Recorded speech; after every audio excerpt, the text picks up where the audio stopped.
All right, y'all. So I'm about to get into a collective message.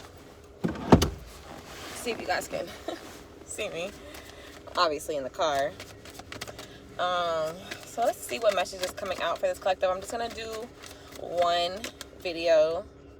Ooh, Two of Swords. Okay. And then, because it has this obsidian. Interesting. So I feel like this collective is coming out of like a spiritual battle, to be honest. Like, I feel like you're about to come out on top from like a spiritual battle, okay? A crossroads that you've been in. Like, I feel like a lot of you guys have been battling a lot of darkness, and a lot of like spiritual wickedness is what I hear. Is like y'all have been battling a lot of spiritual wickedness because of who you are, I don't know if you guys follow, let's say her name, I want to say Kinsey, but I believe it's Tyler McKenzie. Yeah, I'm pretty sure. That's what I see in my head too.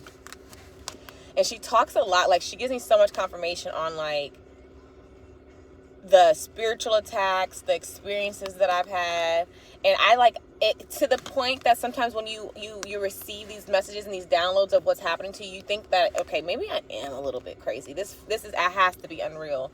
But no, like, the one thing that I can think is like before we were here and we were becoming into who we are now, loving ourselves, becoming more spiritual, understanding what that means for us in our personal journeys.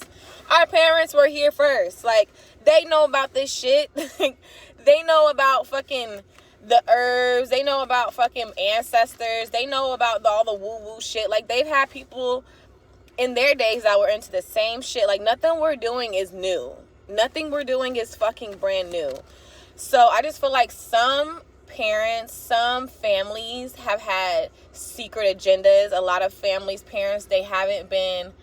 Wow, I've never seen... 143 follows me, and it's like over there on a building. Anyways, it's just... What I've been getting a lot is like a lot of that being uncovered. A lot of like witchery and sorcery and like... More so, like, for me, I feel like I'm more of like a love and light. Like, I'm trying to really bring healing, I know that with love and light that there's definitely a lot of darkness that I have to overcome, so I don't deny that that's a part of the journey. However, I'm able to fight evil and wickedness with love in order to prevail, like in order to heal, in order to take over with love, okay? In order to turn hate into love, people, things, situations, like businesses, the world, okay, as a whole. Anyways, a lot of parents and families have been into these things, gone through their own phases in their own times, and have done dumb ass shit. Like shit that has affected you. Some that have intentionally done shit to affect you. So I just feel like there's a lot of darkness coming to light, coming to surface, a lot of karma that's going to get played out, a lot of karma that's going to finally, like, what I see, like the Wheel of Fortune in my head. I see the Wheel of Fortune in my head, but then there's the star at the end of the deck, Moldavite. Ooh, Moldavite. Oh my God. And we know, like, that's, okay. Am I moving too fast? Because, like, I almost feel like this spiritual battle or this battle you've gone through, this, like, okay, it's like I need to touch on this Moldavite. Because Moldavite, if you know what Moldavite is, remember, I don't know if y'all remember, like maybe a few years ago when everyone was going crazy over the Moldavite. But that shit really heals. Like, it really clears your shit out, clears out your heart, clears out your world in order to shift and change things. And I feel like a lot of you guys have been and are shifting, changing, like clearing out your heart to levels that are putting you in places you never would have imagined. Like, you're about to accomplish things and be in a life that you would have never imagined, all because you stayed rooted in love. You cleared your heart. You started clearing generational trauma and blockages. Like, you chose love instead of allowing evil to change you. You chose that. It's easy to be mean. It's easy to be ugly. It's easy to be hateful. It's easy to do ugly shit to people and to be an ugly person. It's easy. It's mad easy, honestly. So, like, if you're an ugly person, you're a mean person, mean girl, mean ass nigga, like, there is no flex in that, babe. That just means that you are a weakling. Like, it means that you have succumbed to society, and you have succumbed to being on social media and absorbing everything, and you don't know how to be yourself. You don't know how to scroll the timeline and be yourself, because you have to be like everybody else. And I think that is like such a weak character flaw. I cannot stand people that are on social media and that's their whole personality. Like, yes, I'm on social media, but it's not my personality. In my opinion, it's not my personality.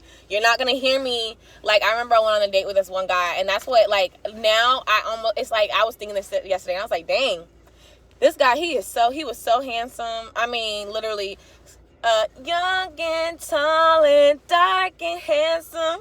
Like, that is him, okay? Young or not young, well, kind of young, you know what I'm saying? He's still young, he's around my age.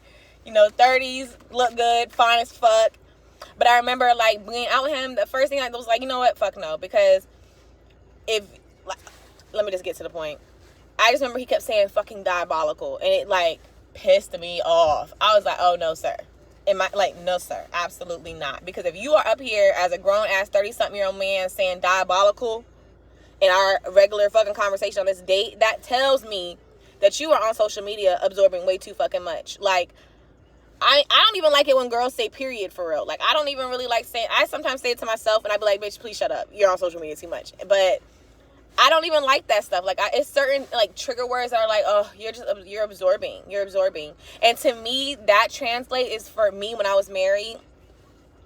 I did not like that. I felt like my husband did not know how to fight demons. Like, in a sense of, you don't know how to go to work, and you don't know how to sense when there's somebody that wants you just because of who's next to you. You don't know how to sense that there's someone who wants you because they're just lonely. Like, you don't realize that that's a single mom that just sees you as someone that can just help her life. Meanwhile, you're about to let someone that's just insecure and is okay with being with a married man and breaking up a family. That speaks volumes as a person's character. That's the type of person you're going to allow to basically knock you off your path. Basically fuck up your life because you don't know how to fight temptation. That type of shit is an ick to me. Like,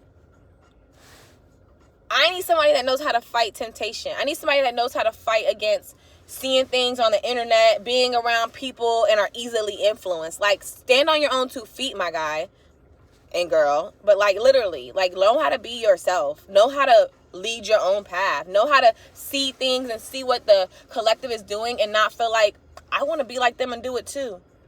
I think that's just weird. I don't know. And maybe that's just me. But, and I don't even know how I got all the way on that. Like, I get so off topic, it's not even funny. But, yeah, like, anyways, coming back, y'all are getting through this spiritual battle on top, okay?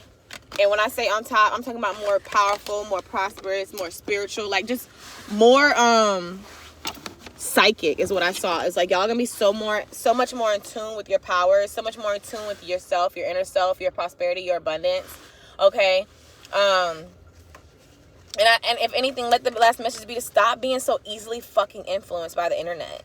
Okay, this is why y'all have got to take social media breaks and allow yourself to stop absorbing TikTok and Instagram and Twitter and everything. It's like, you could be at home by yourself, loving yourself, spending time with yourself, but all you're doing is scrolling the phone. You're not really, no, babe, it's not really, you're not really doing you're not doing nothing to me. Like, people be like, that's what I remember. I used to talk to this Gemini, and he used to swear, like, oh, I'm busy, I be doing stuff, but whole time he be like, oh, well, I'm scrolling TikTok. Like, bitch, you mean to tell me you're not texting me or calling me or being consistent to the point that makes me feel good because you rather scroll TikTok? And if I had to accept, like, yeah, shit like that, I don't want it. If I gotta be alone because that's weird to me, then that's just what it is. But that's where I think a lot of people have just got to, like, come back to reality. Okay? Come back to fucking reality. But that's all I got. I ramble. Again, I'm just starting to trust in my ramble. And if I went off topic, I went off topic. But, yeah, I hope that you guys receive whatever messages you were supposed to from this video. Thank you guys for watching. And if you guys feel called to, book a personal session.